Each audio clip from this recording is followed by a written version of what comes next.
Sizwe sakwethu, sizwe sabenguni, nina enathandwa nalondolozwa ithongo lokuqala nasekelwa ngaphansi kwesisekelo sokuba amangoni.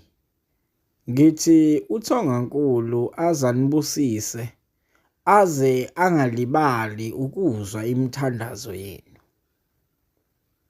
Namhlanje ngifisa ukukhuluma amazwi eseluleko.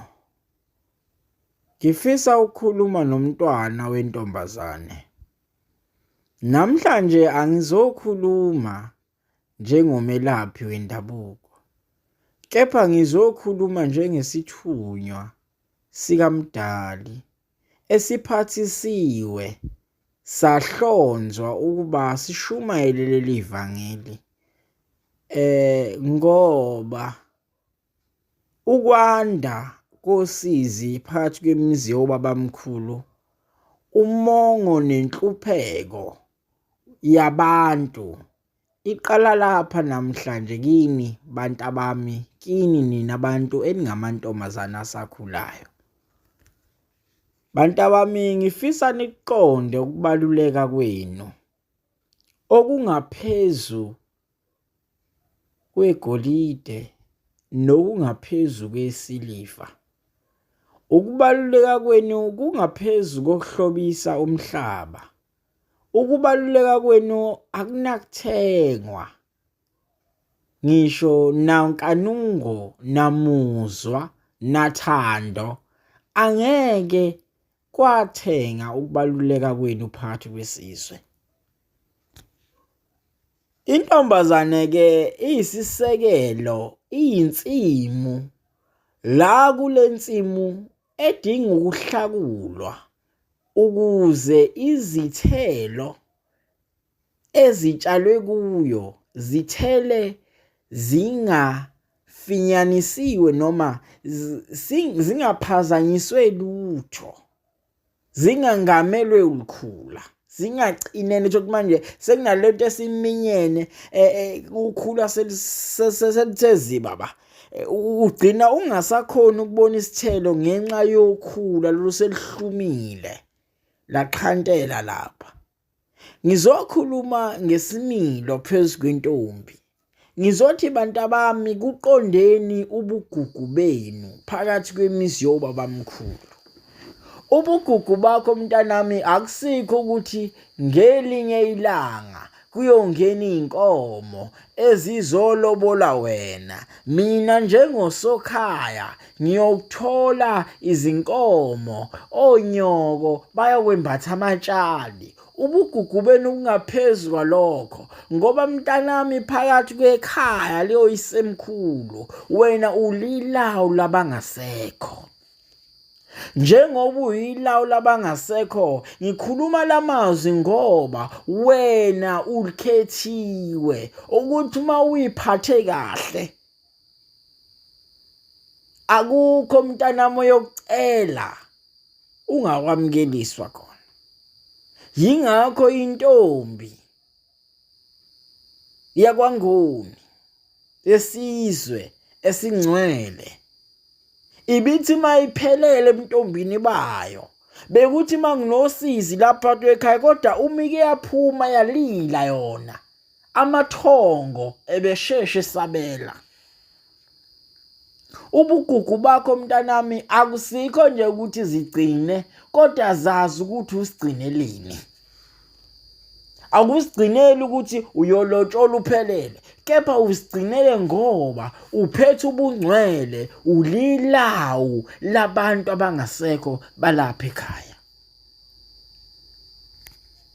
Kubuhlungu namhlanje ukubona izidalwa ziduba imizi ngenxa yokuthi emalawini azo engabe ziphumula kuzo sekuchithekile. Izibaya zoBabamkhulu ayisahlonishwa. Khumbula mntanami, igama lekuthi ngiyakuthanda alingakwenzi uyengeke ukhohlwe ubugugu bakho. Kunentombi emlandweni esizithola ukuthi zathanda ubuntombi bazo ngaphezulu kwayonke into. Lezo intombi lezo yizo ezahamba zithumena izibusiso, imizi yoyisemkhulu yaphila. Ngoba ukufa kwakho akufi wethu, ufana nomuzi obufa uyililawo.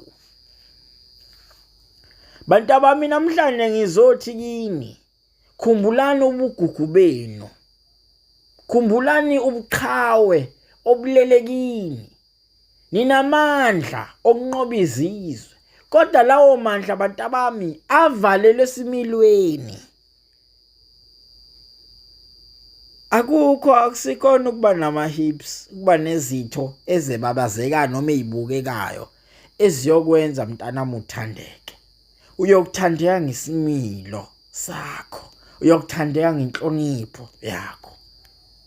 Bantu bami, ngikhuluma nje ngoba ziningi izinkinga enizithola nibhekana nazo ngoba nalahla okuyigugu kunina, naze nathola abantwana nibatholela phezulu kwecala. Zingaki namhlanje izingane ezingazazi noma ziphahle ngesibongo sasekhawonina noma ziphahle ngesibongo sesende segazi lazo, ngoba unina walahla isibusiso sokugana sokuyoqhoyiswa emzini ngokupheleleyo, wavumela amankingane. Namhlanje ingane izalelwe phezulu kwey'nkinga. Siyohlaba imbuzi kuze kube nini silungisa into engabe siyayigwema. Ngithi kuwe mzali onomntwana wendodakazi, siza udluliselela amazwi kuye, ngoba kunobugugu obuyena, kunegolide elikuyena elingaphezulu kwentengo enganconywa umfana, elingaphezulu kwentengo engaphathwa ngesandla, ngisho nemali. Impela ithezi olinenkuma, lithezi olimanzi, kepha ayinakufunyaniswa, ayinakulingana kuleli golide leli kuwe mntanami, ngoba uyilawu labangasekho. Khuluma nje mntanami, ngikufisela inhlahla. Ngicela emathongeni kuvuka izintombi ezazibaza ubugugu bazo ngaphezulu kwayonke into. Kuvuke izintombi ezazikulondolozile ubungcwele bazo, kuze isizwe siphile. Ngoba inkosana nenkosazana izalwa intombi ehlambulukileyo, intombi ethi mayiqala izibula, ilala nomuntu wesilisa, ilala nomyeni, isuke isiqhoyisiwe. Ithi mayizala ingane nesibusiso, izala ingane ehlambulukile, ingazali ingane nombango, ngoba ithi iubophila umthwalo yaze yawuqaqa lapho esigane khona ngokusemthethweni. Sizovusa lo wanembeza, sizovusa leliya gugu. Uthi mntanami akusikho nje ukuthi uzoyigcina kuphelele lapho, kodwa kungaphezulu uyawubonga uzubongo nayizalukazi, uyawubusiswa okhalweni lakho, ngoba wena uziphathe kahle, awuzithukanga ngelobufazi, kepha ulilindile mntanami wasuyalizuza. Ngakho-ke ngalamazwi sizocela embalini zesizwe kuba zingadidwa ubugagu nobusoka bezinyosi.